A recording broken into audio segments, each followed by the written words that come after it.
I woke up as usual at 6 o'clock in the morning. Not because I'd set my alarm at my age and with my regimen. There was no need for that. My body knows when it's time to get up, even if my mind would prefer to stay in the blissful oblivion of sleep longer. 67 years, 42 of which I've spent getting up at the same time to get to work. That doesn't go away. My house in Suffolk greeted me with a familiar silence. Once there had been voices, but now only the creak of floorboards beneath my feet broke the stillness of the rooms. I walked slowly down the stairs, holding onto the banister. My knee was bothering me again, a sure sign that rain was coming. The kettle on the stove was boiling, and I made myself a strong pot of tea, a habit from the days of building site inspections, when a hot drink was the only escape from the dank English weather. My name is Baxter Hollis, and I've lived in this house for nearly 30 years. We bought it with Deirdre when Ermina was very young. Now I am here alone, save for the memories that inhabit the rooms more densely than their living inhabitants ever did. With a cup of tea, I went into the drawing room and sat down in a worn armchair by the window. It overlooked the garden, which I had once kept in perfect order. Now it was overgrown with weeds, and only the central part, where I grew vegetables, remained more or less tidy. Too much work for an old man with arthritis. Too little motivation for a man with no one to share the harvest with. I sipped my tea and grumbled. Too hot. Always too impatient. Always in a hurry, even when there's no hurry. It was a character trait that Deirdre found both annoying and endearing, but it had become a pointless habit, like so many other things in my life. The house around me was slowly falling into disrepair. Not that I was letting it fall apart. As a former building site inspector, I knew all too well the cost of negligence in structural maintenance. But something elusive had disappeared from those walls. The coziness, warmth, life. It's hard to say. Maybe all of them. The living room held traces of the past, the framed photographs on the mantelpiece, the worn rug where little Ermina had once played, Deirdre's chair that I never sat in anymore. The objects had survived, but their soul had evaporated, leaving only a shell, like the dried insects in a collection. After tea, I headed to the bathroom, where the daily ritual of shaving took a disproportionate amount of time.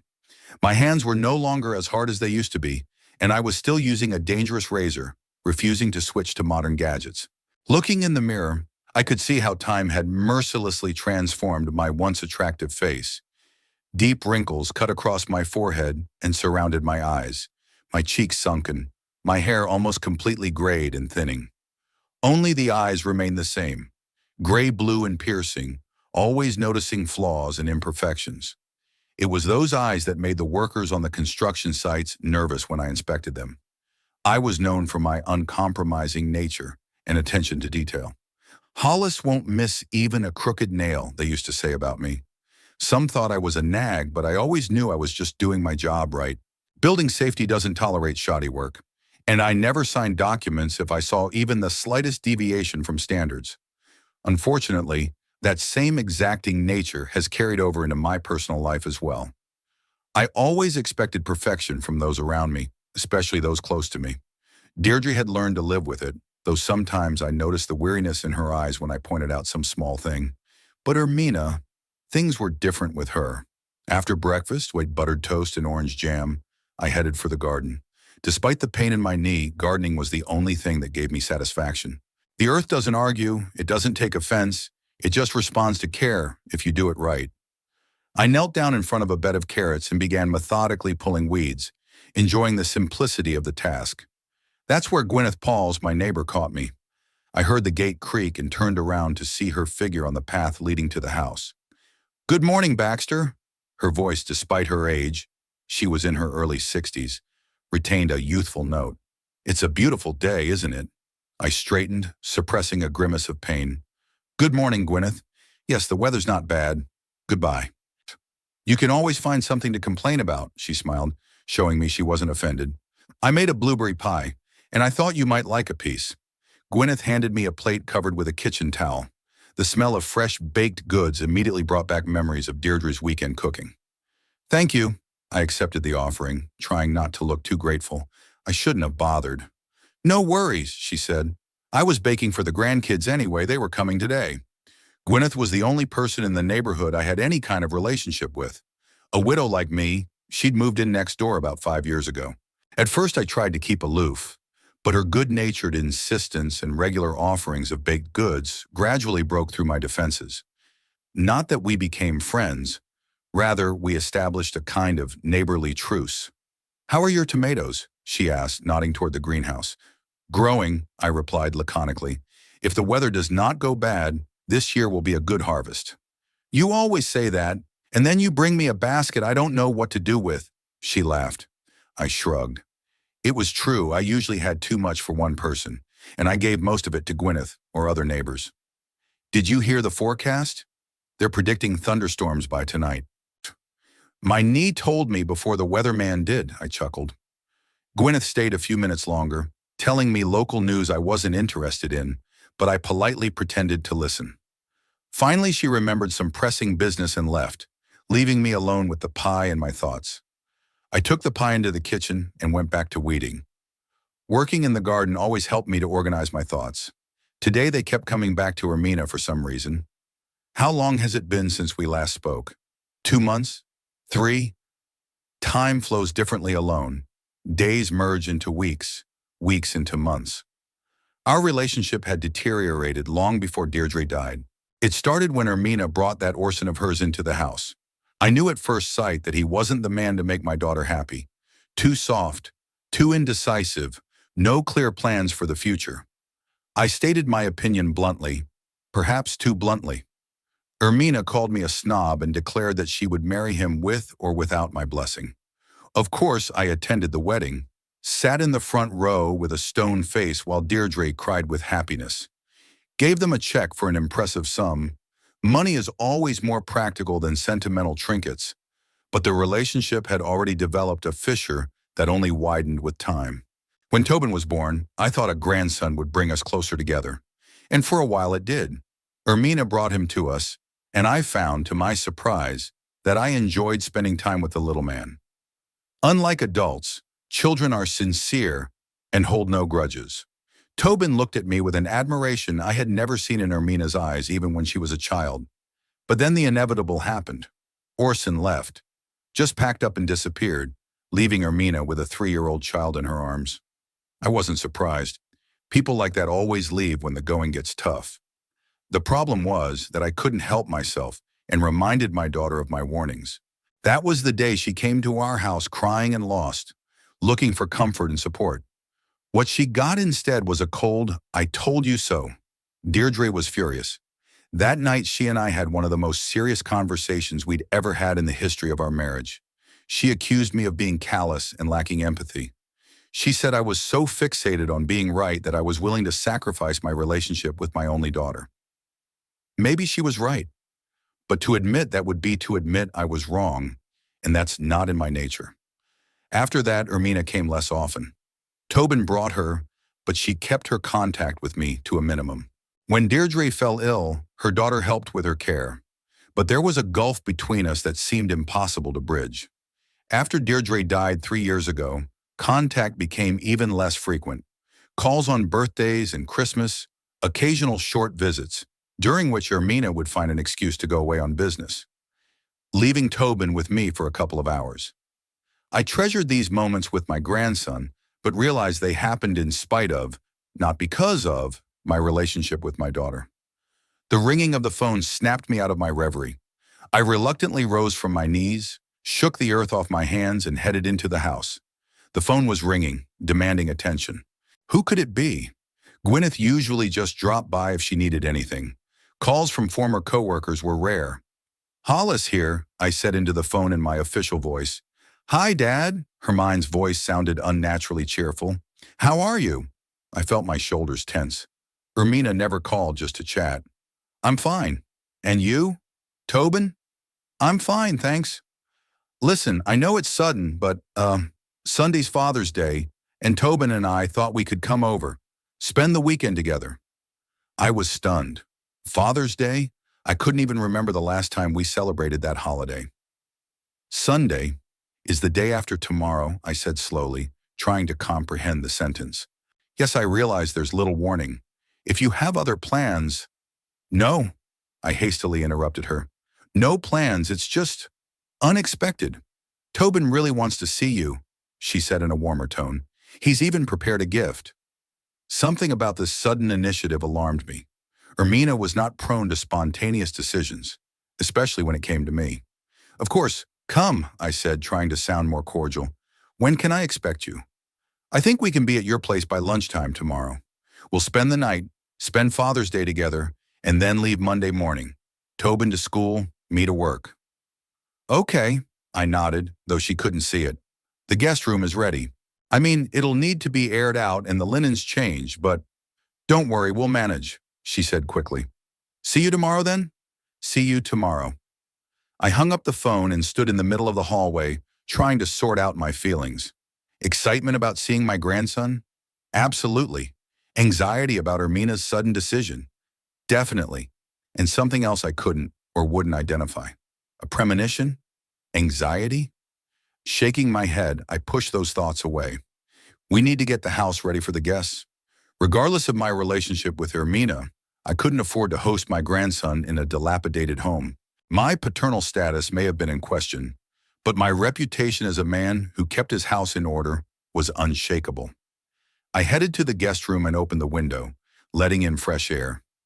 Then I pulled clean linens from the closet and began methodically making the bed, straightening every fold. The room looked impersonal, no personal belongings, just the necessary furniture and a seascape painting on the wall. The perfect embodiment of my current life, functional but without a soul. When I finished with the room, I went back to the kitchen and opened the refrigerator, figuring out what I'd need to buy. I didn't have enough for 3 people. I'd have to go to the store. I wasn't sure exactly what Tobin liked to eat now. The kids changed their preferences so quickly. The last time he'd visited me, he'd been 8, and he'd been crazy about macaroni and cheese. But that was almost a year ago. The thought of knowing so little about my only grandson caused a prick of conscience. Whose fault is this? Mine? Hermine's? Circumstances? Probably a little bit of everything. But now I have a chance to make things a little better. 2 days wasn't much, but it was better than nothing. I grabbed my jacket and headed to the local supermarket, mentally making a shopping list. Something told me that the coming weekend was going to be extraordinary, though I couldn't imagine how much. I woke up earlier than usual, staring at the ceiling for a long time before I forced myself up. The dream was disturbing. Deirdre's face, Ermina crying, Tobin's reproachful gaze. I pushed those visions away and focused on the day ahead. The house needed attention before the family's visit. It was one thing to live surrounded by dusty bookshelves, and quite another to have guests in such a home, especially if those guests are your daughter, who is sure to point out every flaw. After breakfast, I started cleaning. I started in the living room, dusted every surface, vacuumed the carpet, washed the windows. Then I moved to the kitchen, cleaned the cabinets, mopped the floor. The work helped keep my mind off the upcoming meeting, focused on action instead of endlessly running through possible scenarios. Wiping through the photos on the mantelpiece, I lingered on Ermina's graduation picture. She was standing between Deirdre and me, happy, diploma in hand. Everything was still good then, or so it seemed to me. Perhaps a crack in the relationship had already appeared. I just hadn't noticed it, busy with work and my standards. Ermina's university years are remembered as a period of relative calm. She studied well, chose a practical specialty in accounting, and we had a common field of conversation. I enjoyed discussing financial strategies with her, happy that my daughter was on a sensible path. And then she met Orson. I still remember the day she brought him over to meet him. Tall, awkward guy with disheveled hair and a dreamy look. An artist. Not just an artist, an experimental artist. His work was a chaotic jumble of color and form, devoid, in my opinion, of meaning or skill. He's talented, Dad, Ermina urged me. You just don't understand modern art. I understand enough to see when a man can't provide for his family, I retorted. What are you going to live on? On your accountant's salary while he stains canvases? Her face contorted with anger. Not everything is measured in money. Sometimes it's more important to be happy, to do what you love. Happiness doesn't pay the bills, Ermina, and it won't buy food for your children if you decide to have them. This conversation was repeated with variations, always ending the same way, with a slamming door and tears from Deirdre, who begged me to be more understanding. When Ermina announced the engagement, I tried again to get through to her. Think carefully. Marriage is not only romance. It's about living together, solving problems, planning for the future. What do you know about this guy besides the fact that he paints weird pictures? I know he's kind, considerate, and understanding.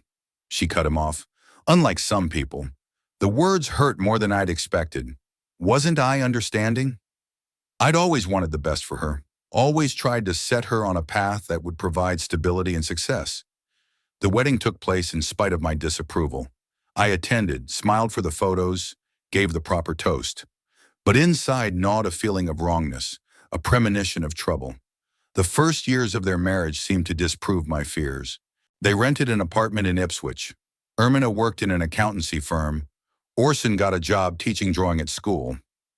Not that I was impressed. An art teacher is still better than an unemployed artist, but not by much. They were getting by, however, and when Tobin was born, I began to think I might have been wrong. I took another picture, a newborn Tobin in his parents' arms. I remember arriving at the hospital and holding my grandson for the first time. The tiny creature with the wrinkled red face and mop of dark hair evoked feelings I hadn't experienced in a long time. Suddenly the future made sense, and there was a purpose. To see this boy grow up, to pass on everything I knew to him. The first 3 years after Tobin's birth were a period of truce. Hermione and I tacitly put aside our differences for the sake of the child. She brought him to us regularly, let him stay for weekends. I enjoyed being a grandfather more than I realized. I could be different with Tobin, gentle, patient, attentive. All the things I probably should have been with Ermina, but couldn't be. And then there was Thunder. Orson was gone. He just packed his things and disappeared, leaving a note saying that he was suffocating in the routine and had to find himself. Ermina called in the night, sobbing so hard we could barely make out the words. Deirdre went straight to her and I stayed at home. That's how I justified my decision. In truth, I just didn't know what to say to my daughter, how to comfort her. They arrived the next day, Ermina with her eyes swollen with tears and little Tobin, confused and quiet. I set the table, made tea, trying to be helpful. We sat in the living room, Deirdre hugging her daughter, and I shifted awkwardly from foot to foot, unable to find the right words. "What now?" I finally asked. "What are your plans?" Ermina looked up at me with inflamed eyes. "Plans? Dad, my husband just left me with a 3-year-old child, and you're asking about plans." "That's exactly why I'm asking," I said, trying to sound rational. "You need to think about the future, about Tobin. You can stay here until you decide what to do next." "We'll manage on our own," she cut me off. "I have a job. I have an apartment." "Of course," I nodded. "I'm just offering to help." There was an awkward pause. Deirdre tried to catch my gaze, silently begging me to say something comforting, to show emotion, but the words stuck in her throat. "You know, I've always said this marriage was a mistake," I said finally. "Orson was never a reliable man. I saw it from the beginning. It was as if the temperature in the room had dropped." Hermine's face froze. Her eyes widened with shock and pain. "Baxter!" Deirdre exclaimed. "What?" I didn't understand their reaction. I was merely stating a fact. If she had listened to me then... "That's enough." Ermina stood up, her voice sounding firm. "We're leaving." Now that night changed everything. Deirdre came home late, and for the first time in our marriage, she didn't speak to me for 2 days. And when she did, her words burned me. "You know what your problem is, Baxter? You always have to be right. Even when your daughter is heartbroken, it's more important to prove you're right than to support her. What's more important, being right or preserving your relationship with your only child?"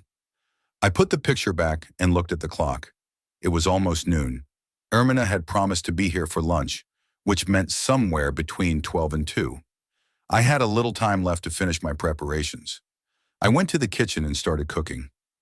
Nothing fancy, a roast with vegetables that could be left to languish in the oven. As I chopped carrots and potatoes, I thought about my upcoming visit. What was the reason for this sudden decision? We hadn't celebrated Father's Day for many years, and the last few meetings had hardly been warm. The sound of a car pulling up made me wince. I went to the window and saw Ermina parking the sedan at the gate. Tobin jumped out of the passenger seat and ran toward the house. I stepped out onto the porch, feeling a sense of excitement. Grandpa! Tobin rushed toward me, wrapping his arms around my waist. He had grown over the year and now reached almost to my chest. Hello, young man. I put my hand on his shoulder, hesitating for a more demonstrative display of affection. How was your trip? Long, he answered seriously. We got stuck in traffic near Chelmsford and my mom said a word that can't be repeated. I couldn't hold back a smile. Really? Tobin is exaggerating. Ermina approached us, carrying a travel bag. She looked tired, but she held herself upright with a dignity that reminded me of Deirdre. Hello, Papa. Hello, Ermina. I made a movement as if I wanted to hug her, but stopped, unsure of the reaction. She froze too, and the moment was gone. Come into the house. Dinner is almost ready. We brought dessert, Tobin announced, showing the package. Chocolate cake. We entered the house. Tobin ran straight into the living room, while Ermina stayed in the hallway, looking around with a strange expression. You've cleaned up, she remarked. The house looks neat. I always keep things tidy, I replied, though we both knew that wasn't entirely true. Let me show you to your room. You might want to freshen up from the road. I led them into the guest bedroom where Ermina began unpacking, and Tobin explored the dresser and nightstands with curiosity. Nothing has changed, Ermina said, looking around the room. The same curtains, the same painting. Why change what works well? I shrugged. She looked at me with an unreadable expression. Yes, that's always been your motto, hasn't it? Suddenly, Tobin interrupted our strained conversation. Grandpa, I brought you my drawings to show you, and also the medal I got for soccer. Really?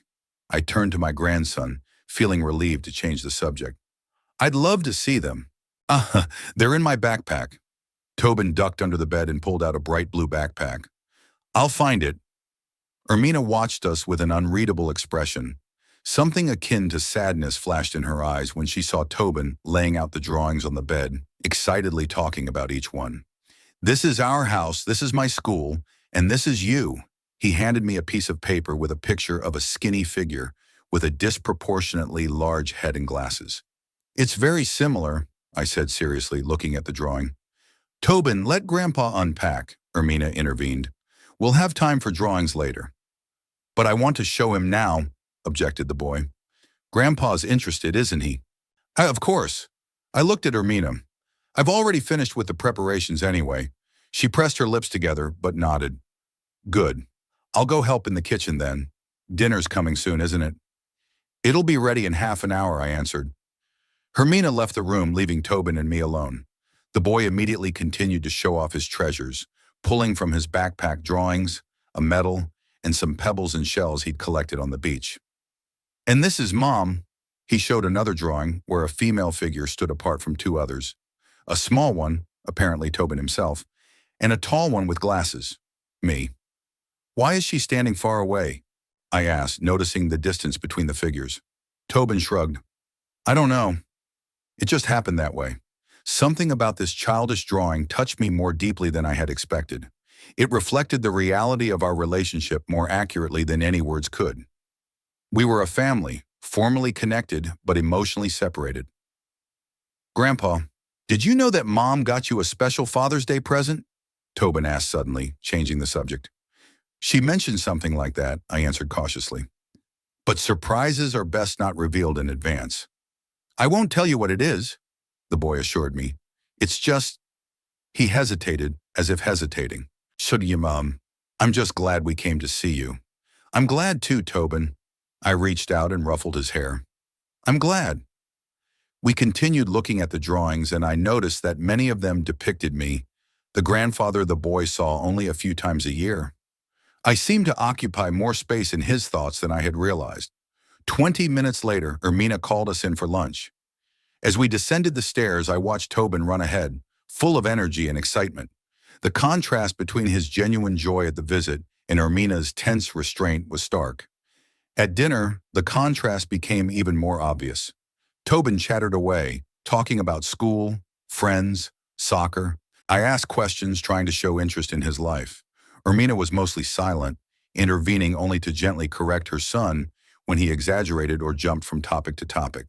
And then the coach said I was the best on the team, Tobin proudly reported, describing his soccer accomplishments.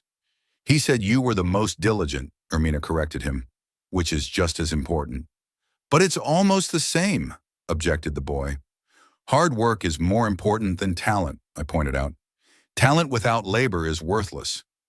Ermina looked at me in surprise, as if she hadn't expected to hear such a statement. What? I asked, noticing the look in her eyes.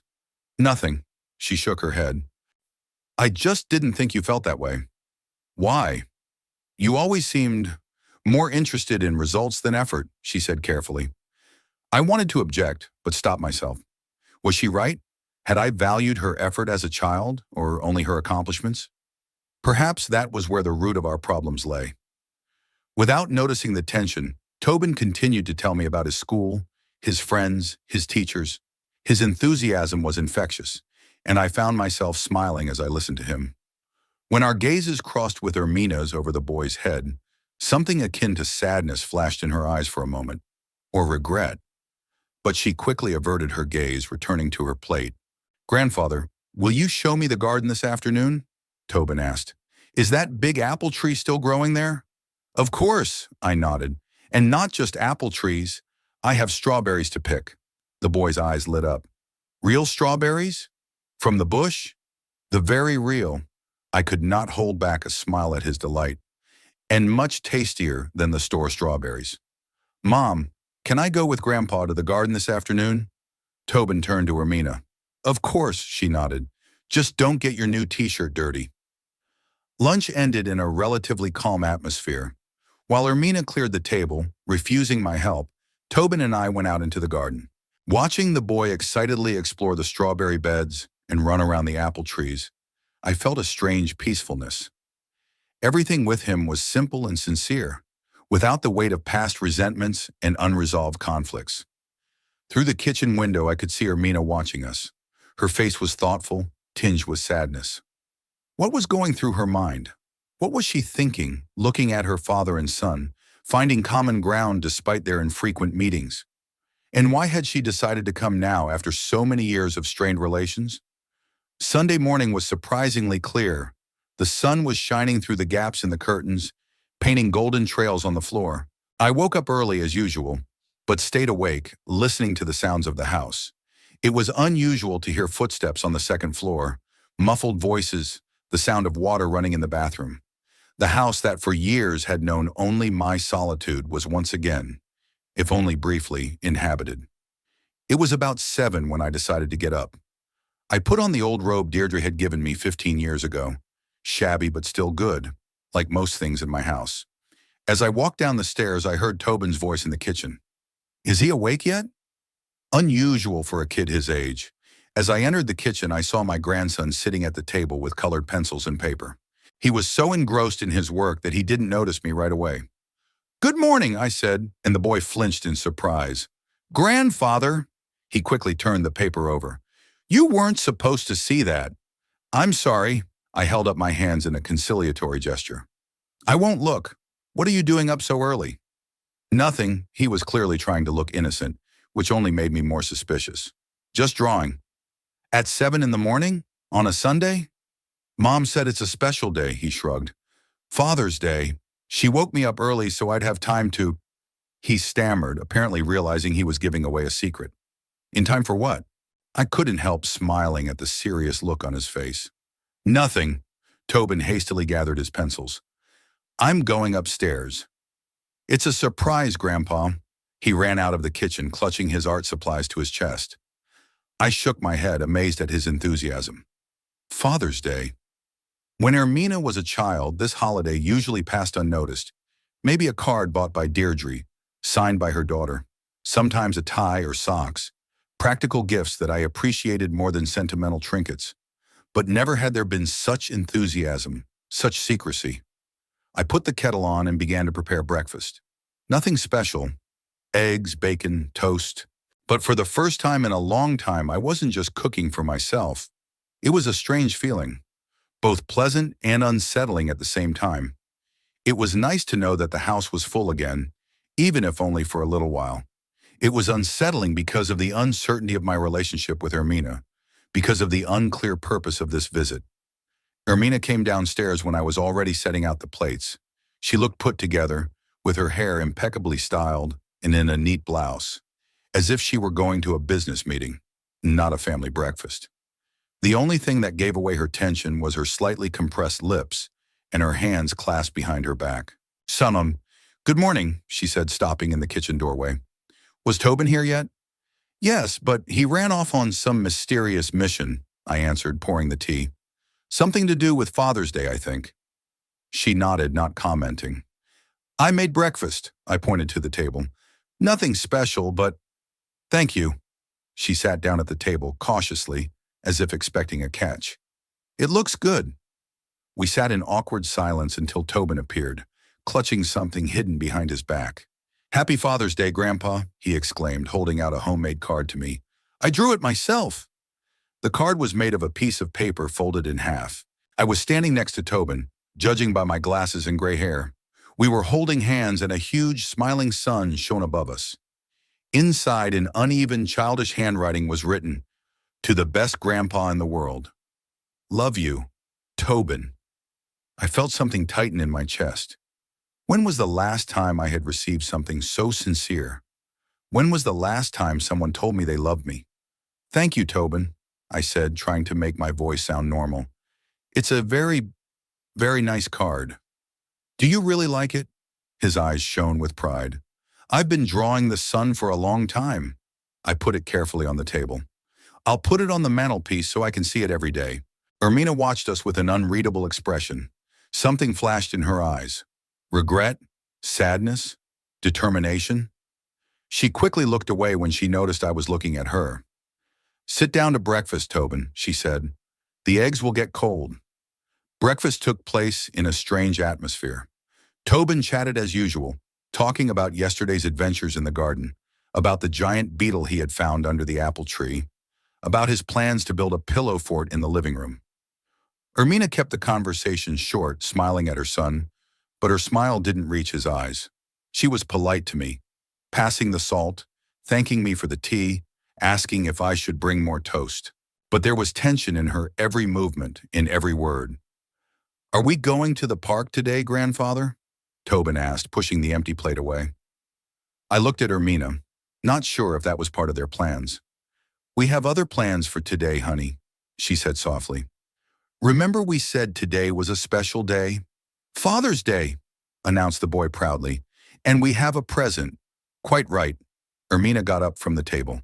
"Tobin, help me put the dishes away, and then we'll give Grandpa his present." I offered to help, but Ermina insisted they could do it themselves. I left for the living room, feeling strangely uneasy. Something about my daughter's behavior alarmed me, but I couldn't pinpoint what it was. In my life, I'd come to trust my instincts. They rarely failed me on construction sites. And now they were literally screaming danger. I sat back in my chair, looking at Tobin's postcard. A child's drawing, naive and sincere. The boy saw me as someone worthy of love and admiration, a grandfather, someone good to hold hands with under the shining sun. Not a harsh critic, not a destroyer of family happiness, as Ermina probably saw me. Soon they joined me in the parlor. Ermina was carrying a medium-sized box, neatly wrapped in dark blue paper and tied with a silver ribbon. Tobin walked beside her, strangely subdued and tense. "Happy Father's Day, Dad," Ermina said, holding out the box to me. Her voice sounded flat, without much emotion. "From both of us." I accepted the gift, surprised by its weight. The box was lighter than it looked. Something inside me was even more wary. "Thank you," I said, examining the package. "Very unexpected." I was about to untie the ribbon when Tobin suddenly shrieked, "Grandpa, don't open it!" His voice was full of such genuine terror that I froze. Ermina turned sharply toward her son, her eyes widened with surprise and alarm. "Why?" I asked, looking at my grandson, who stood with an expression of genuine fear on his face. "Can't you see?" he whispered, pointing to the box. I took a closer look at the gift, and then I noticed what I'd missed at first, the small holes in the wrapping paper. Barely visible, as if made with a needle. Why? My heart skipped a beat when a memory came to mind. The exact same holes we'd made in the box when Deirdre brought home a thrush chick that had fallen out of the nest. Air holes. What's in the box, Ermina? I asked, slowly raising my eyes to my daughter. She stood motionless, her fingers nervously tugging at the hem of her blouse. Her face was frozen in a mask of calm, but her eyes betrayed a storm of emotion. Open and find out, she said quietly. Mom, no! Tobin exclaimed, taking a step toward her. I told you it was wrong. Tobin, we discussed this, said Ermina sharply. Go to your room. No! The boy shook his head stubbornly. I'm not leaving. I stared at them, trying to figure out what was going on. What family drama was unfolding in front of me? What could have been in that box that had caused Tobin to have such a reaction? With a growing sense of unease, I began to untie the tape. My fingers trembled slightly. From age or exertion, I didn't know. The silver ribbon gave way, and I carefully removed the lid. Inside, on a bed of newspapers, lay a dead bird, a thrush, just like the one Deirdre had once nursed, rescued from the cat's clutches. A bird that had lived in our garden for years, that Deirdre had fed from her hand, that she had called our little friend. A bird that died when I forgot to close the garden door and the neighbor's cat snuck in. I froze looking at the dead bird. The memories came over me with such force that for a moment I thought I heard Deirdre's voice. How could you be so careless, Baxter? You knew how important she was to me. What is it? I whispered, though I already knew the answer. Saturn, a thrush, Ermina answered calmly. A symbol of everything you've ever destroyed with your coldness and neglect. Tobin stood beside her, his eyes filled with tears. I didn't mean to, grandfather. I told Mom it was a bad idea, but she wouldn't listen. Tobin, upstairs, now! Hermione's voice was so commanding that the boy ran out of the room sobbing. We were left alone, me, still holding the box with the dead bird, and my daughter standing opposite with an expression of grim satisfaction on her face. Why? Was all I could squeeze out. Don't you understand? Ermina took a step toward me. This bird is everything you've ever loved and lost through your own stupidity and callousness. Mom adored that thrush, and you didn't even bother to close the door. A little thing not worth mentioning? Is that what you said? It wasn't a trifle to her. I set the box on the table, fearing I might drop it from the trembling in my hands. That was 20 years ago, Ermina. And you think pain has a statute of limitations? Her voice trembled. You broke Mom's heart then, as you've broken it so many times before and since. With your nagging, your high standards, your inability to see what's important to other people. Sakitu. I've always wanted the best for you, I said, feeling the protective walls I'd built over the years begin to crumble. The best by your standard, she was almost shouting now. Have you ever asked what we want? What's important to us? When Orson left, you didn't even try to comfort me. All you cared about was saying, I told you so. I was silent, unable to find the words. What could I say? That she was right? That I really was callous, unable to understand the feelings of those closest to me? That I had spent years building my life on a foundation of rules and standards, not noticing how my relationship with my only daughter was crumbling? Why did you come here? And I finally asked. Onam, to show me the dead bird and remind me what a terrible father I was? She looked at me with a long stare, as if seeing me for the first time.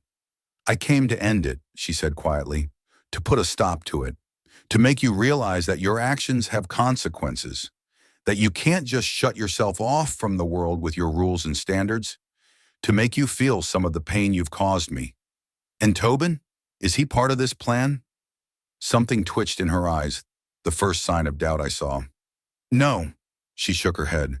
He wasn't supposed to know, but he happened to see the bird while I was preparing a gift.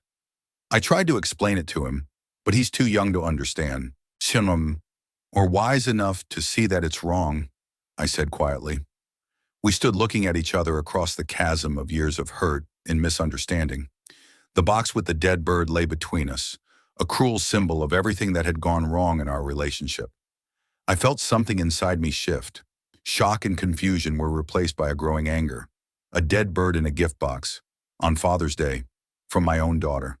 This was out of line. What kind of savagery is this?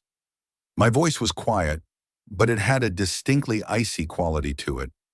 You came to my house with your grandson to give me a dead bird? What is wrong with you, Ermina? She stood across from me with her arms crossed over her chest, looking me in the eye with defiance. What's wrong with you, Daddy? She retorted. For 40 years, I lived with a man who valued nothing but his own rules and standards, who saw nothing but work and how everything and everyone around him didn't fit his idea of right. I worked to provide for you and your mother, I objected, feeling the blood rush to my face, so you could have a roof over your head, food on the table, and education, so that you could afford what I was deprived of at your age. A roof, food, education. She shook her head. Yes, you provided all that. But where was the warmth, Daddy? Where was the support? Where were the hugs when I fell and broke my knees? Where were the words of encouragement when I was afraid of failing my exams? Where was the understanding when I fell in love and wanted to get married? I opened my mouth to object, but she didn't let me get a word in. Do you remember what you said to me on my wedding day? Her voice trembled. You came up to me before the ceremony and said, I hope you don't regret this decision, Ermina, because if you do, I won't say I warned you. And you smiled, Daddy, smiled as you said those words. I vaguely remembered that moment. Had I really said that? And with a smile. In my memory, it was just a light joking comment, but judging by the way Ermina's voice trembled, those words carried a different weight for her. I didn't mean to hurt you, I said, but it sounded unconvincing, even to me. Of course you didn't, she grinned bitterly. You never mean to offend. You just tell the truth as you see it, without thinking about how that truth hurts other people. I shifted my gaze to the box with the dead bird. And this is your revenge? I pointed at the thrush. For all my sins? It's not revenge, Ermina shook her head. It's a reminder, a symbol. Remember how you felt about that bird your mother loved so much? Like a little nuisance, a source of noise and dirt. You complained all the time that it pecked your favorite cherry tree, that it made too much fluff in the house. And then when you forgot to close the door and the neighbor's cat got in, it was an accident. I didn't mean for the bird to get hurt. Of course you didn't, Ermina nodded. But it was because of your carelessness, because you didn't pay attention to what was important to Mom. And you know what the worst part was? When she was crying over the dead bird, you said, Deirdre, it's just a bird. You shouldn't get so upset over little things. I shuddered.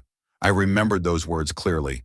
I also remembered the look on Deirdre's face when she looked up at me, eyes full of tears and disbelief.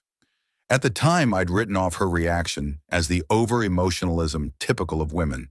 But now, years later, I was beginning to realize how callous my words had been. It was the same way you treated all of us, Ermina continued. Our feelings, our desires, our dreams. Anything that didn't fit your idea of what was right was a little thing not worth paying attention to, including my love for Orson. Orson dumped you. I couldn't take it anymore. Abandoned you with a small child in your arms. I was right about him from the beginning. Yes, he left, Ermina nodded. But do you know why? Because he couldn't bear to live in the shadow of your disapproval. Every family dinner, every holiday, you found a way to show that you thought he was unworthy, that he was a mistake I made against your wise counsel. Nonsense, I cut him off. He left because he was a weakling, incapable of taking responsibility for his family. I had nothing to do with it. Of course, Ermina grinned bitterly. It's never your fault, is it? It's always someone else's fault. Not responsible enough, not serious enough, not smart enough to meet your standards. At that moment, Tobin appeared in the doorway of the living room. His eyes were red from crying. He had obviously heard our argument. Please don't fight, he asked in a trembling voice. Ermina immediately changed her tone, turning to her son. Tobin, I told you to go upstairs. I don't want you to fight, the boy repeated. Grandpa, I'm sorry, I couldn't stop Mom. I tried, I really did. I looked at my grandson, so small and frightened in the middle of an adult conflict, and felt my anger recede, replaced by fatigue and sadness. Come here, Tobin. I sat down in the chair and held out my hand. The boy approached hesitantly. You didn't do anything wrong, you know? These are adult problems, and you shouldn't feel guilty. But I knew, he whispered. I saw Mommy put the bird in the box last night when you were already asleep. I went down for a drink of water, and I saw it. Ermina turned pale. Tobin, we discussed it. I explained it to you. You said it would help grandfather understand something important, the boy interrupted her. But I don't see how a dead bird can help. Birds should be buried in the garden, not given in boxes. Wisdom from the mouth of a child. I put my hand on my grandson's shoulder. You're absolutely right, Tobin, and we will bury this bird properly. But first your mother and I have to talk. No, said Ermina firmly. We've already said everything to each other. Tobin, pack your things. We're leaving. Now? The boy asked fearfully. But we were supposed to stay until tomorrow. There's been a change of plans, Ermina cut him off. We're going back home. Ermina, I tried to speak calmly, though I was seething inside. You can't just run away after what you did. We have to talk. We've been talking for 40 years, Dad, she replied tiredly. And nothing has changed. You still think you're always right, that your way of looking at the world is the only way, that everyone else is just not up to your standards. That's not fair, I said. I've always wanted the best for you. The best by your standards? Hermina raised her voice. Never asking what I want. You've suffocated my life with your expectations, your ideas of how things should be. Tobin shifted his gaze from his mother to me, clearly frightened by the intensity of the argument. I could see his lips quivering, his fists clenching, trying to hold back tears. Maybe we should continue this conversation when Tobin can't hear, I suggested, nodding at my grandson. Ermina took a deep breath, as if trying to calm down. You're right about that. Tobin, please go upstairs and pack your things. But I don't want to leave, exclaimed the boy. I want to stay with Grandpa. We were supposed to go fishing tomorrow, you promised. Tobin? Ermina's voice sounded tired but determined. Go upstairs. Now the boy looked at me with despair, but I nodded. Listen to your mom, Tobin. Everything will be all right. He wandered reluctantly toward the stairs, casting one last glance at us over his shoulder. As soon as his footsteps died down at the top of the stairs, Ermina turned to me. I didn't plan all this, she said quietly. Not like this. The bird. It was a stupid idea. I found it yesterday in the garden, already dead, and it seemed like a sign, a reminder of what happened all those years ago. Why did you come here in the first place? I asked, feeling the fatigue creeping over my shoulders. If you hate me so much, why all the Father's Day drama? I don't hate you, Ermina shook her head. If I did, it would be easier for me. Yeah, I wanted to end it once and for all, to tell you everything that has built up over the years, to show you how your actions, your words have hurt me, and then walk away with a clear conscience, knowing that at least I tried. Tried what? I don't understand. To reach out to you, her voice trembled, to make you see what you're really like. Not the perfect father who always knows what's best, but the man who destroyed his family out of the best of intentions. I felt something clench in my chest. Was she really right? Was I really so blind, so caught up in my ideas of what was right, that I couldn't see how my actions were affecting my loved ones? I never meant to hurt you, I said quietly. Or your mother, or Tobin. I know, Ermina nodded. That's the irony of it all. You hurt without wanting to, just because you couldn't or wouldn't see beyond your own nose. Because your rightness was always more important than other people's feelings? That's not fair, I objected. I've always cared about you. Always tried to protect you from making mistakes. If you'd listened to me about Orson... See? Ermina grinned bitterly. Even now you can't resist. I told you so. Even now, being right is more important than trying to understand me. I opened my mouth to object, but I suddenly realized that she was right. I was really going back to being right again. Again, even in this moment of confrontation, trying to prove myself right instead of listening. I'm tired of this, Daddy, Ermina said quietly. Tired of fighting your standards, your expectations. Tired of feeling like I'll never be good enough for you. We looked at each other across the chasm of years of hurt, misunderstanding, and unspoken words. Two people bound by blood, yet so alien to each other. I'll take Tobin and leave, she said at last. His son, We both need space and time to think. Now? I asked, feeling something inside me snap at the thought that I might not see my grandson again. It's late. The roads could be dangerous.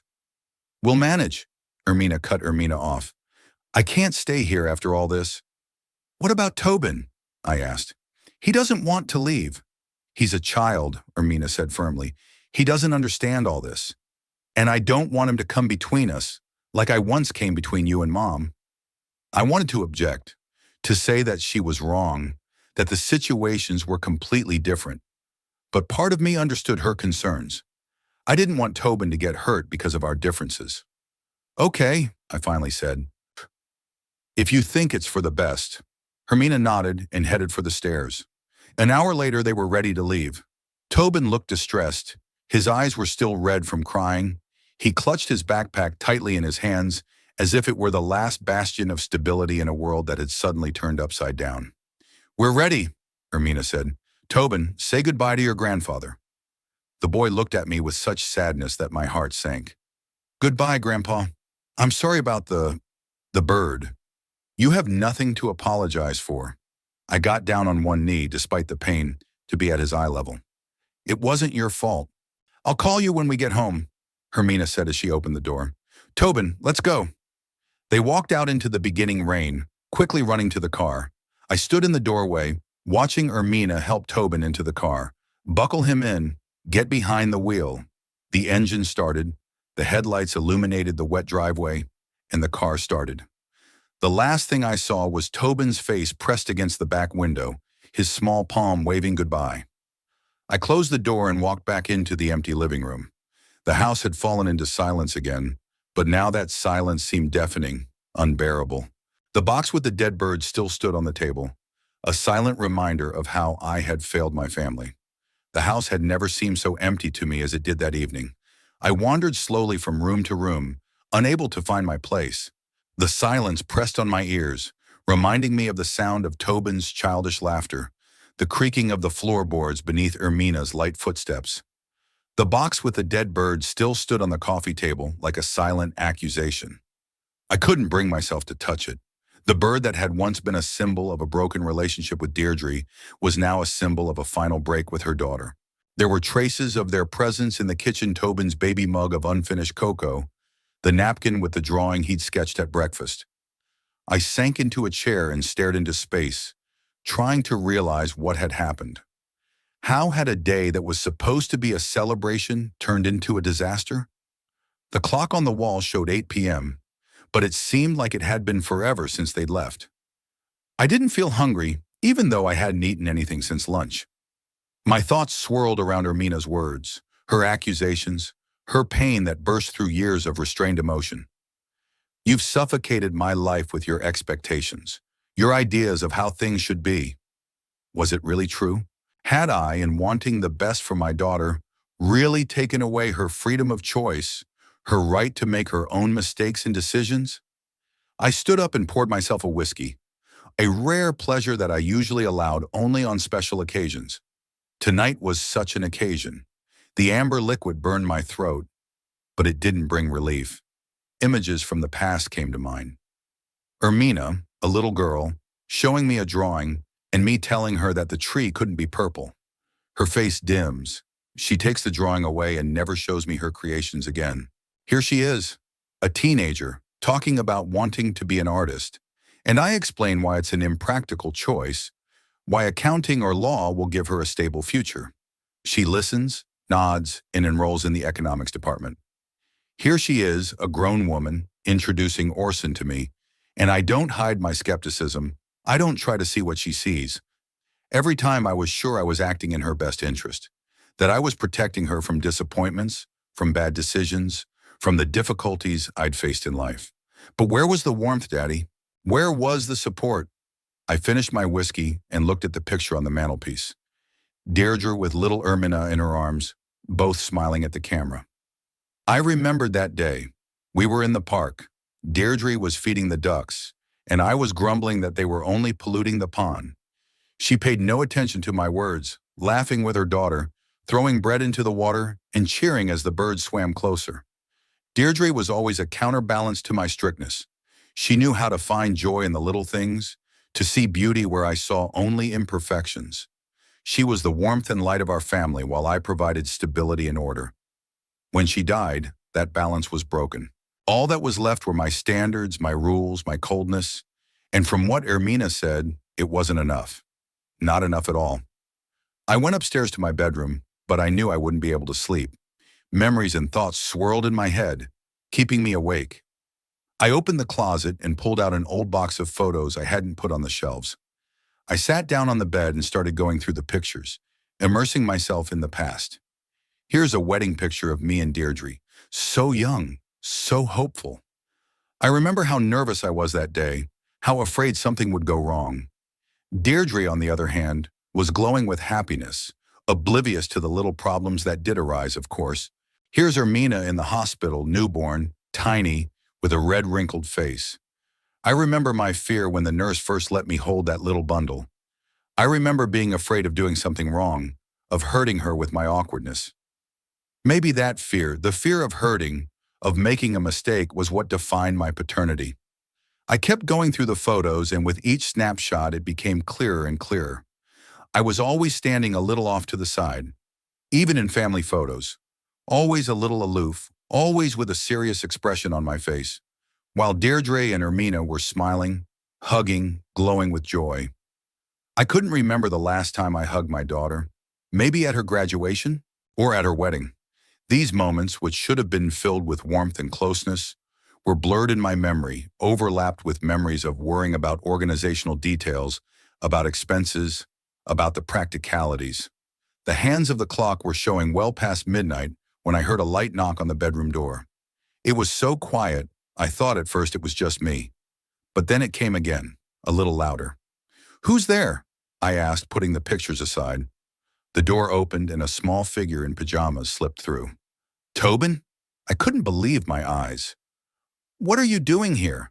How did you—" "Don't be angry, Grandpa," he whispered, closing the door behind him. "I'm back, alone." I got out of bed, not knowing whether to be happy or worried. "How did you get here? Does Ermina know?" The boy shook his head, crumpling the hem of his pajama shirt in his hands. "No. She thinks I'm asleep. She went to bed early, and she was very upset, and she was crying into her pillow." Thought I couldn't hear. I felt my heart clench. The image of Hermine crying brought a wave of guilt and regret. "But how did you get here? It's miles." "On a bicycle." Tobin shrugged as if it were the most common thing in the world. "I know the way. We came by car. And the moon was shining. It wasn't very dark. I didn't know whether to admire his courage or be horrified by his recklessness. A 9-year-old boy, alone at night on a country road. The thought of what could have happened made my blood run cold. "Tobin, it's very dangerous." I tried to be stern, but not scary. "Your mom must be freaking out with worry." "She doesn't know," he repeated. "I left pillows under the blanket, like they do in the movies, and a note just in case, that I'm at your place and everything's okay." I sighed, realizing that I needed to call Ermina immediately. But before I did, I wanted to understand. "Why did you come back, Tobin? What's wrong?" The boy looked at me with his serious eyes, so similar to Ermina's eyes as a child. "I wanted to apologize, Grandpa. For the bird. I should have tried harder to stop Mom. I knew it was a bad idea, but I couldn't convince her." I knelt down despite the pain, to be at his eye level. "Tobin, listen to me. You didn't do anything wrong. You don't have to apologize. These are adult issues, and you shouldn't feel responsible for them. But I love you both," his voice trembled, "and I don't want you to fight over me." "You and your mom aren't fighting over you," I said softly. "Your mom and I have some differences. That started long before you were born. It has nothing to do with you." "Sharonaton, Mom said we weren't coming to see you anymore," Tobin whispered, and I could see the tears in his eyes. "She said that you're not a good person. But I know that's not true. You're the best grandpa ever." I felt something breaking inside. So Ermina had decided to end the relationship for good, to deprive me of seeing my grandson. It was more painful than I could have imagined. "Your mom is very upset right now," I said carefully, choosing my words. Sometimes when people are upset, they say things they don't really mean. Give her time to calm down, and maybe she'll change her mind. And if she doesn't, Tobin asked stubbornly, if she doesn't change, I don't want to ever see you again. He threw himself around my neck, wrapping his small arms around me, and I felt his body shake with sobs. Awkwardly, unaccustomed to such displays of affection, I hugged him back, feeling something warm spread in my chest. It's going to be okay, Tobin, I whispered, not knowing if it was true. We'll figure something out. We stood like that for a while until his sobs subsided. Then I pulled away and gently wiped the tears from his face. Now we need to call your mom. She must be worried sick. She's going to be mad, Tobin sighed, both at me and at you. Maybe, I agreed, but she has a right to know where you are and that you're okay. That's what responsible adults do. I took his hand and we went downstairs to the phone. It was almost 2 in the morning, and I imagined how Ermin would feel if she woke up and found her son wasn't home. I dialed the number she had left for an emergency call. The receiver was picked up almost instantly, as if she was sitting right next to the phone. Tobin? Her voice sounded worried, broken. It's Baxter, I said. Tobin's here with me. He's okay. Oh my God, she exhaled with such relief that I realized she'd already discovered his absence. I just found his note. I was about to call the police. He rode his bike, I explained. He wanted to talk to me. Shumanuan, I'm coming to get him right now, she sounded steely. Don't go anywhere. Of course, I agreed. We'll be waiting. She hung up without saying goodbye. I turned to Tobin, who was standing next to me with a guilty look. Mom's coming to get you. She was really worried. She's mad, isn't she? He asked, fiddling with a button on his pajamas. She's worried, I corrected him. It's normal for parents to worry about their children. I led him into the kitchen, poured a glass of milk, and took out the cookies Gwyneth had baked. Tobin sat at the table, his feet dangling off the floor, chewing melancholically. Grandfather, he said suddenly, breaking the silence, why can't adults just make up when they fight? Jason, my friend, and I sometimes fight over toys or a spot on the soccer team, but then we always make up. Why can't adults do that? I sighed, trying to find the words to explain the complexities of adult relationships to a child. Hold grudges, Tobin. Sometimes for years. And then it becomes very difficult to forgive and forget. It's like if Jason didn't just take your toy once without asking, but did it every day for years, and each time, you'd be a little angry, but you wouldn't tell him about it. And then one day you'd get mad and tell him all at once. It'd be hard to make up after that, wouldn't it? Tobin thought, wrinkling his forehead. But you could try, couldn't you? If you really want to be friends? Out of the mouth of a baby, as they say. I looked at my grandson, amazed at the simplicity and wisdom of his words. Indeed, why not try?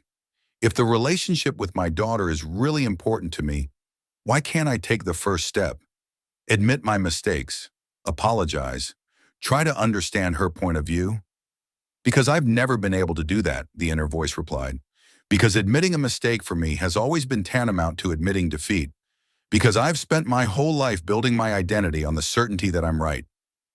Maybe you're right, Tobin, I said quietly. Maybe it's worth a try. We sat in silence until we heard the sound of a car pulling up. The headlights illuminated the kitchen window, and the engine stopped. The door slammed shut. Mom's here, Tobin sighed. I'm in trouble now. I'll talk to her, I promised, though I wasn't sure Ermina would listen. The doorbell rang insistently and sharply. I went to open it, and Tobin followed, clearly not wanting to face his angry mother. Ermina was standing on the doorstep, pale, puffy-eyed, wearing a hastily thrown coat over her house clothes. Her hair was disheveled, and her gaze darted frantically around until it stopped on Tobin, who was peering out from behind me. Tobin! She rushed to her son, knelt down and hugged him tightly. Are you okay? Are you okay? Oh my God, I almost freaked out when I found that note. I'm fine, Mom, the boy mumbled, awkwardly hugging her back. I'm sorry I scared you.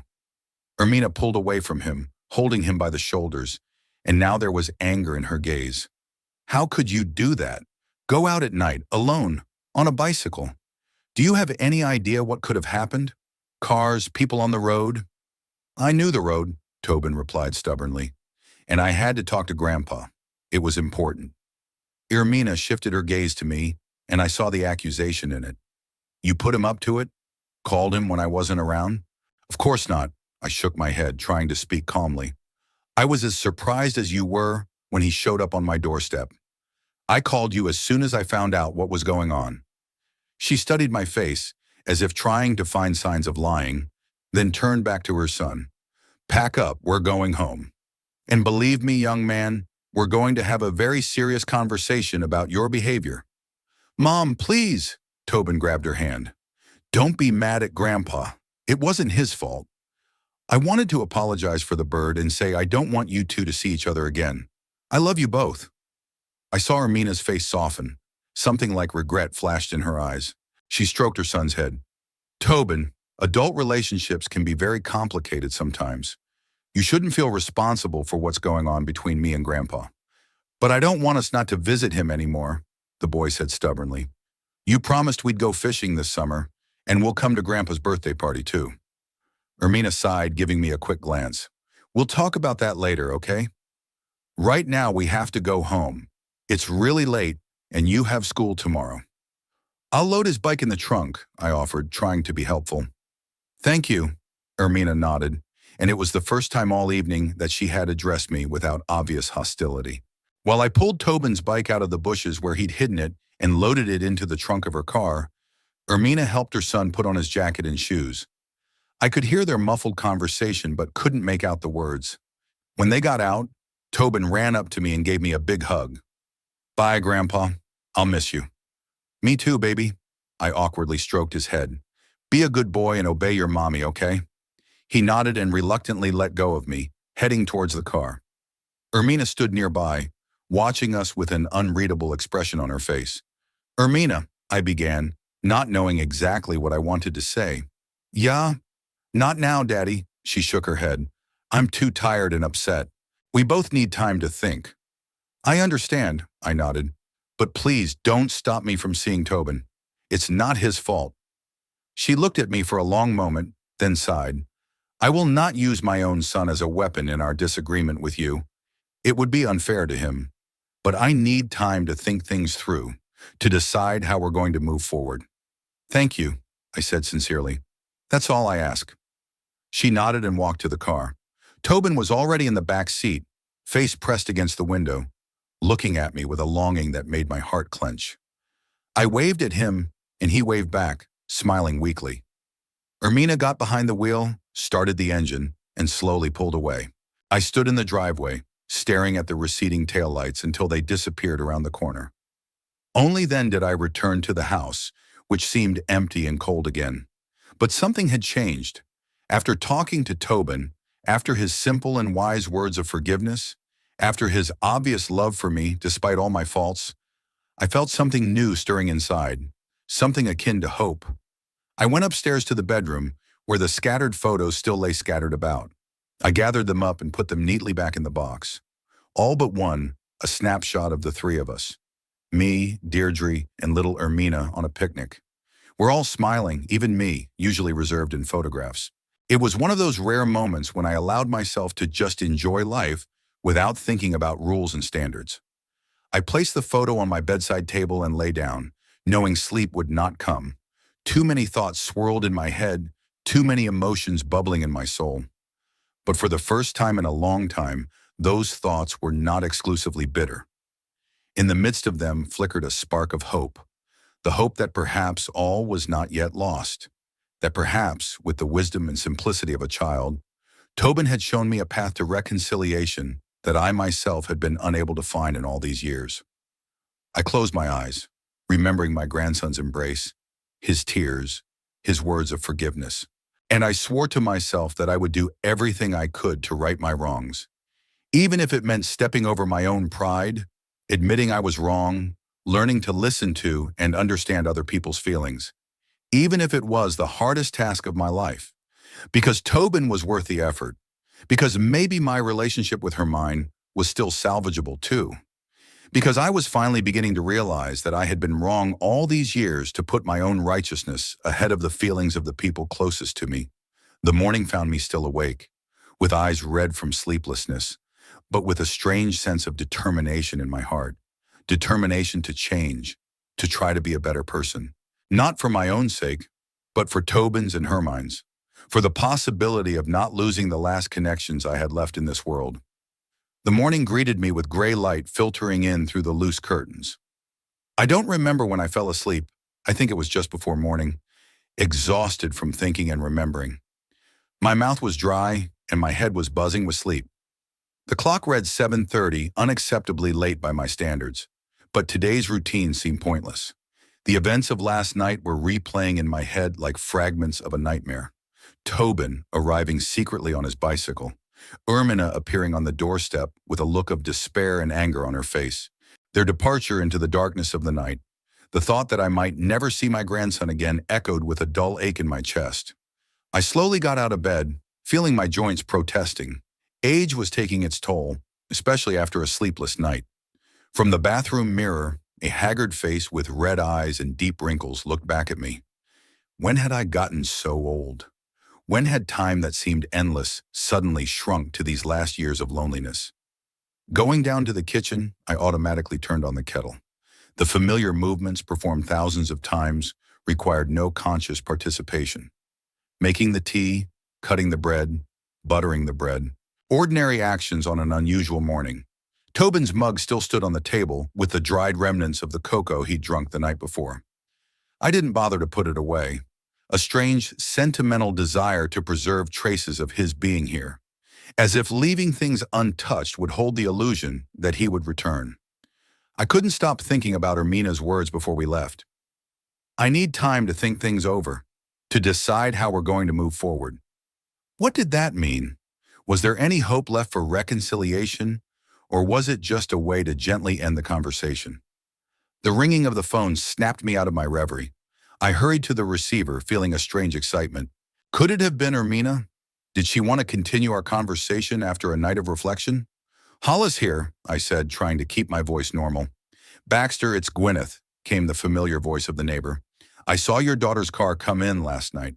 Is everything okay?" I sighed, feeling both disappointed and relieved at the same time. Tobin ran away from home and came to see me. Ermina came to fetch him. "Oh my God," she exclaimed. "Is the boy all right? How did he get to you?" "On a bicycle." I still couldn't believe it myself. Can you believe it? 9 years old and such determination. "You don't realize the danger at that age," said Gwyneth. Or, poor Ermina must have been frantic with worry. Yes, she was very upset. I didn't go into details about my relationship with my daughter. Despite years of being neighbors, Gwyneth remained an outsider to the story. "If you need company, I could come over," she suggested. "I'll bring a freshly baked pie. You shouldn't be alone after such a shock." I wanted to refuse out of habit, preferring solitude to company, but suddenly I realized I didn't want to be alone with my thoughts, not tonight. "Thank you, Gwyneth. That would be helpful." We agreed that she'd come by after lunch, and I hung up the phone, surprised at my own decision. I'd never sought solace in the company of other people before. Even after Deirdre's death, I had preferred to deal with my grief alone, rejecting all attempts by neighbors and few friends to offer support. What had changed? Perhaps Tobin's words of forgiveness and reconciliation touched something deep inside me. Or maybe I was just tired of being alone, tired of the walls I'd built around myself over the years. After eating breakfast, I went out into the garden. The morning was cool but clear. The rain that had drizzled last night had stopped, leaving a freshness in the air and drops of water on the leaves. I headed toward the old apple tree under which Deirdre had once buried our thrush. The box with the dead bird still stood in the living room, untouched since yesterday. I went back into the house and got it and a shovel from the shed. It was time to put this cruel symbol of our broken relationship with Ermina into the ground. Digging was not difficult. The earth, softened by the rain, gave way easily. I dug a small hole near where Deirdre's bird had been buried. The old stone she had used to mark the grave was still in place, though covered in moss over the years. I opened the box one last time. A dead thrush lay on a bed of newspapers, small and harmless. It was hard to believe that such a tiny creature could have caused so much pain and destruction. But it wasn't the bird, of course. It was just a catalyst, the last drop in a cup that had been filled with years of misunderstanding, resentment, and bitterness. Carefully, I took the bird out, placed it in the hole, and began to cover it with soil. Each handful of soil felt like a weight on my heart. I wasn't just bearing a bird, I was bearing the hope of reconciliation with my daughter, of rebuilding the family I had destroyed with my coldness and inability to express love. Finished, I placed a small stone next to the one that marked the grave of Deirdre's bird. Two stones, two symbols of my failures as a husband and father. I stood for a moment longer, looking at the freshly dug earth, then slowly wandered back toward the house. In the living room, my gaze fell on the card Tobin had given me. To the best grandpa in the world. How naive and trusting my grandson was. He saw me for what I never was. A loving, understanding, kind person. He didn't know about the years of coldness and criticism I had heaped on his mother. He didn't understand why she so desperately wanted to shield him from my influence. I picked up the card and stared at the child's drawing for a long time. Tobin and I holding hands under the smiling sun. The world as the child saw it, simple, bright, full of love. A world I had lost so long ago that I had almost forgotten it existed. Time stretched slowly. I tried to occupy myself with the usual things, reading the newspaper, watching television, even trying to solve the crossword puzzle Deirdre had once cut out of a magazine. But my thoughts kept returning to Ermina and Tobin, to yesterday's events, to the words that had been spoken and that had gone unspoken. About 3 o'clock in the afternoon, there was a knock at the door. Gwyneth, true to her promise, came in with a cake and a thermos of freshly brewed tea. Her kindness and directness had always made me a little uncomfortable, but today I was grateful for the human presence that diluted the oppressive silence of the house. "You don't look well, Baxter," she said, setting the cups on the table. "Been up all night, I suppose?" "Almost," I admitted. It was a lot to think about. Gwyneth nodded without needing an explanation. Family matters are always the most complicated, especially when children are involved. We sat in the kitchen, eating cake and drinking tea.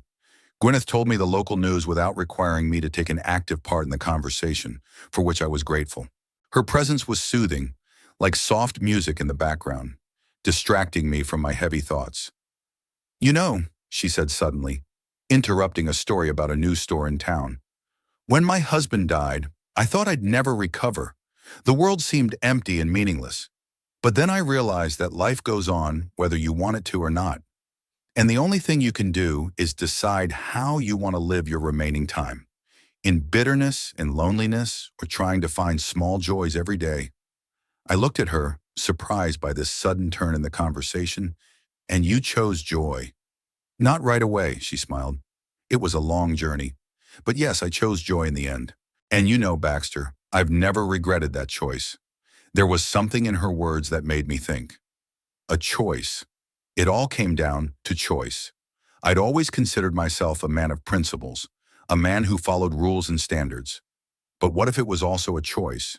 A choice of rigidity over flexibility, of criticism over understanding, of coldness over warmth? "Thank you, Gwyneth," I said sincerely, "for the pie and for the advice." She nodded understandingly. "You're welcome, neighbor. Sometimes it helps to hear someone else's story to better understand your own."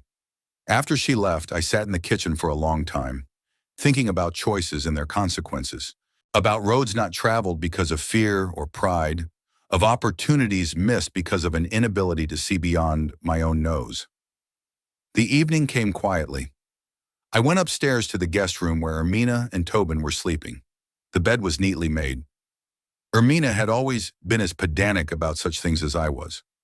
On the nightstand was Tobin's forgotten drawing, a sketch of our house with a large apple tree in the background. I picked up the drawing and stared at it for a long time. Childish, naive, but full of love and attention to detail. Tobin had even drawn my old chaise lounge under the apple tree, where I liked to lounge on warm days. With that drawing in hand, I walked back to my bedroom. I pulled an old photo album from my bedside table and began flipping through the pages, looking at the faces in the pictures. Deirdre with baby Ermina in her arms, Ermina in her school uniform on her first day at school, A family trip to the seaside where we are all smiling while holding ice cream. When did everything change? When did I stop seeing the joy in these moments and start noticing only the flaws and inconsistencies in my standards? When did I stop hugging my daughter and start only criticizing her choices? There were no answers. Only emptiness and the realization that I was missing something important, something fundamental in my life, something that most people take for granted, the ability to love unconditionally, to accept imperfections, to rejoice in simple moments. I closed the album and walked to the window. It was already dark outside, and all I could see was my reflection in the glass, an old man with slumped shoulders and tired eyes. A man who had spent his life building walls instead of bridges, who was so afraid of appearing weak that he preferred to appear callous. The phone downstairs rang, snapping me out of my musings. I hurried downstairs, hoping it was Ermina, that maybe she'd decided to give us another chance.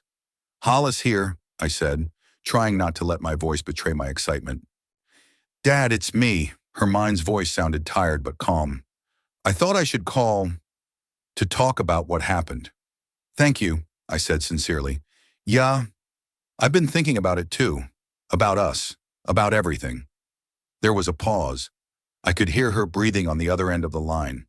Imagined her sitting in her living room, probably with a cup of tea, gathering her thoughts. "Tobin is very upset," she finally said. "He doesn't understand why we can't just make up." "Out of the mouths of babes," I replied quietly. "Children often see things that escape adults." "Yes," a note of surprise flickered in her voice, as if she hadn't expected that answer. "Aye, but adult relationships are more complicated than kids fighting on the playground." "No doubt," I agreed. "But maybe they should be simpler in some ways. Maybe we complicate things by clinging to past hurts, not wanting to admit our mistakes, not knowing how to ask for forgiveness." There's a pause again, even longer than the previous one. I could practically see Ermina trying to make sense of my words, to see if they were sincere or just another manipulation. "Dad," she finally said, and I could hear the uncertainty in her voice. "Do you really think we can fix this? After all these years? After all that's been said and done?" I took a deep breath. "I don't know, Ermina. I honestly don't, but I want to try. For Tobin's sake. For us. Yeah, I don't want to die knowing that I never got to have a relationship with my only daughter." "It's not going to be easy," she warned me. "We have so many unresolved issues, so many unspoken grievances." "I know," I nodded, though she couldn't see it. "And I'm willing to work on it. I'm ready to listen, not just talk. Ready to admit my mistakes." "Yeah, I don't know, Dad." Her voice shook. "Part of me wants to believe that it's possible, that we can start over. But the other part remembers all those years of trying to earn your approval, your love, and I was never good enough." Her words hit me like a slap in the face. Did she really feel that way? Was I really so blind that I couldn't see how my daughter desperately needed my acceptance? My love? "I'm sorry, Ermina," I said quietly. "I'm so sorry that I made you feel like you weren't good enough. You've always been the best thing that ever happened in my life. I just didn't know how to show it." I heard her squeeze out a surrendered sob on the other end of the line. Ermina was crying? My strong, independent daughter who always held herself with such dignity. "Dad, I have to go," she said quickly. "Tobin's calling. We'll talk later, okay?" "Sure." I knew she needed time to process our conversation. "Take care of yourself.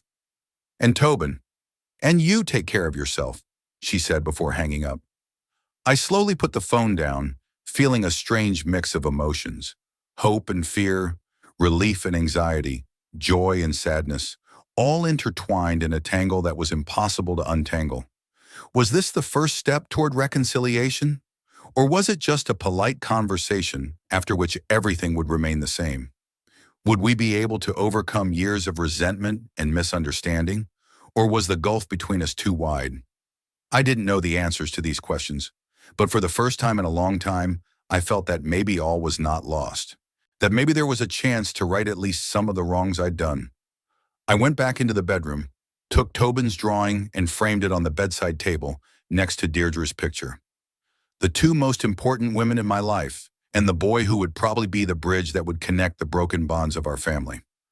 As I fell asleep, I thought about the choice, about how even at 67, it's not too late to change course, to try to become a better person, to learn to see with my heart and not just my eyes, about how perhaps the most important thing in life is not rightness, but love, not standards, but acceptance, not control, but trust. I woke up this morning with the feeling that something important had changed, not in my life, not yet, in myself. It was as if something that had been asleep for so long had finally awakened. Something I had buried so deeply that I had almost forgotten it existed. I got up and went to the window. The sun was just beginning to rise, coloring the sky in delicate shades of pink and gold. A new day, new opportunities, new choices. I didn't know what the future would bring, whether Ermina and I could really work things out or if it would remain a pipe dream, whether she would let me be a part of Tobin's life or decide the risk was too great. All I knew was that I no longer wanted to be the man I'd been my whole life, the man who put rules and standards before feelings, a man who doesn't know how to express love and understanding, a man who builds walls instead of bridges. Was it too late for such a change? Perhaps it was. But even so, I had to try. For Hermine, for Tobin, for myself. I went down to the kitchen, made tea, and sat at the table, looking at the garden through the window. The old apple tree under which two birds now rested, symbols of my mistakes and missed opportunities. The bed of roses that Deirdre had once planted and that I had maintained all these years, as if it were the last thread linking me to her. Father's Day, which was supposed to be a day of family togetherness, turned into a day of revelations and painful truths. But maybe that's what was needed. Maybe sometimes you need to hit rock bottom in order to push back and start climbing. I didn't know what would happen next. All I knew was that I was willing to try, ready to change, ready to learn how to be not just right, but kind, not just strong, but understanding, not just a father and grandfather in blood, but in spirit. And maybe someday I'll see Tobin smile again, hear his laughter in this house. Maybe someday Ermina will be able to forgive me and let me start over. Maybe all is not yet lost. With that hope, fragile as a bird's wings but so important, I began a new day. A day that could have been the first of the rest of my life, or just another day in an endless string of lonely days. The choice, as always, was mine.